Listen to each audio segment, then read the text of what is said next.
I'd like to explain to you what was the thought process behind August 5, because that would then answer a lot of what you asked me. Now, the thought process was this. I think many of you who know Indian history will recall that there were about 600 odd princely states at the time of independence who were given a choice of joining India or Pakistan, and most of them made up their minds. One which held out in indecision at that point of time was the state of Jammu and Kashmir. And at that time, Pakistan tried to force the issue by really invading Kashmir. And that decision went the other way, which was Jammu and Kashmir decided to join India instead of Pakistan. Now, the first point which I'd like you to recall is all the states joined the Indian Union in exactly the same terms of conditions. That they actually had a form. I have a picture of the accession, instrument of accession that the Maharaja of Kashmir signed. All of them had a form. The blank parts of the form were the name of the state, the name of the ruler, the date of accession. Otherwise, it was exactly the same. Now, initially when they joined, all of them agreed that they would cede to the Union the rights, the powers on foreign affairs, defense, and communications. And then as the Indian Constitution came into being, the idea was that they would, each one of them, accede to the Constitution in question. And they were participants in the Constitution-making process. So as they acceded, they sent delegates in. So it was like a Philadelphia Convention where, people then sent their delegates as the convention progressed. And Jammu and Kashmir also sent their delegates. Now, the situation in Jammu and Kashmir was peculiar for a number of reasons, and one of them was the fact, of course, that they were a border state, but also that they were themselves under attack at that time. So they had a desire to extend the period of alignment with the rest of India in terms of, the application of laws.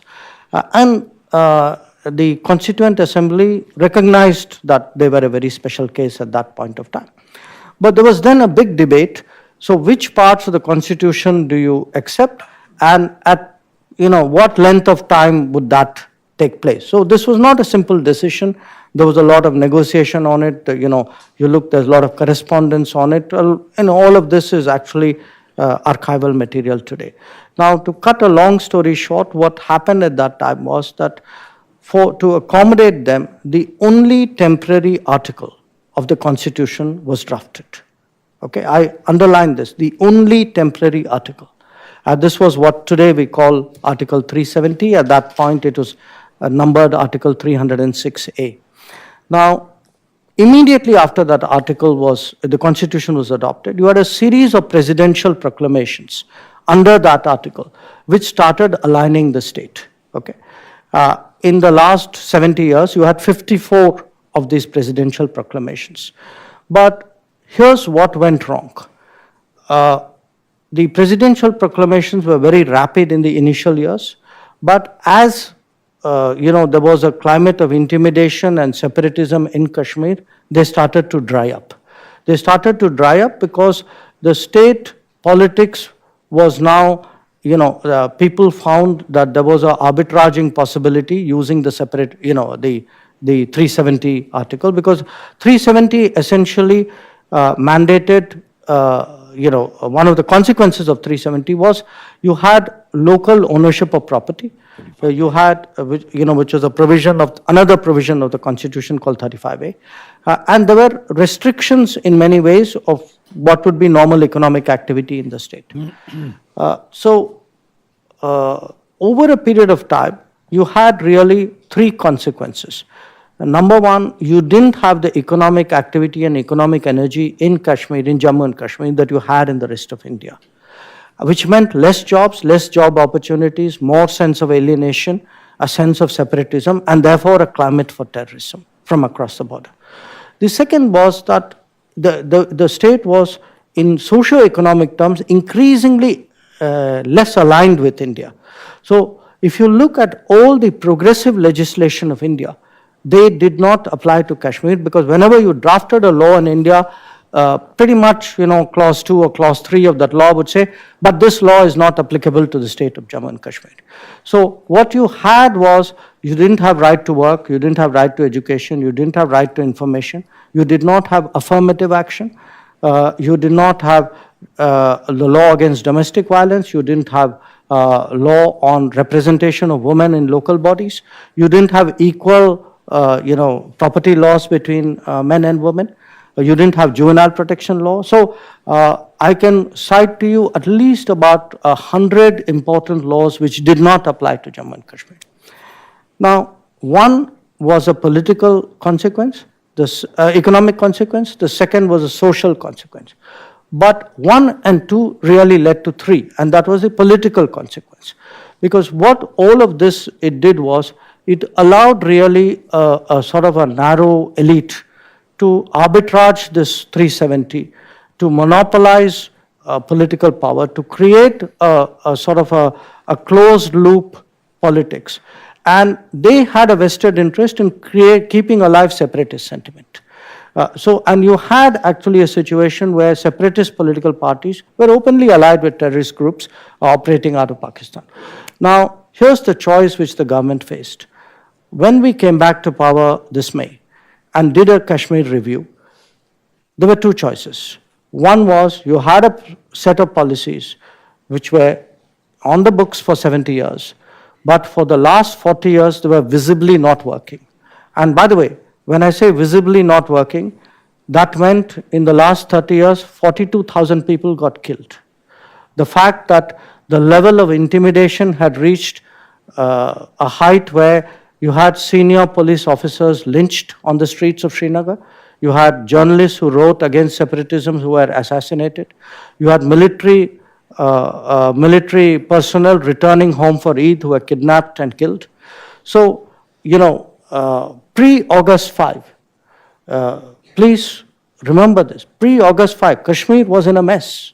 I mean, the difficulties in Kashmir have not started on August 5. August 5 is supposed to be a way of dealing with those difficulties. So the choices were either you continue what was clearly not working, or you tried something very different. And I think the decision was to try something very different. So our expectation today is, by doing away with what was a temporary provision, what was meant as a bridge but became a barrier, that we will be able to push investments, economic activities into Kashmir, that we will be able to frankly change the economic landscape, change the social landscape. Now we realize it's not a easy exercise, because there are deep vested interests which will resist it. So when you do this transition, our first concern was that there would be violence, that there would be demonstrations, terrorists would use those demonstrations. And we had the experience of 2016, when there was a self-advertised terrorist cult figure who was killed, a gentleman called Burhan Wani. And after that, there was a spike in violence, and about 50 plus people lost their lives.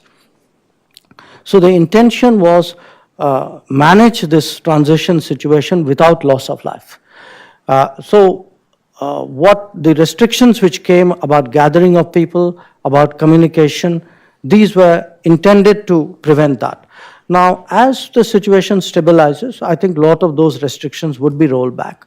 Already landlines are reconnected. My understanding is that the mobile towers have started to be switched on. That the schools are open, the economic activity has picked up.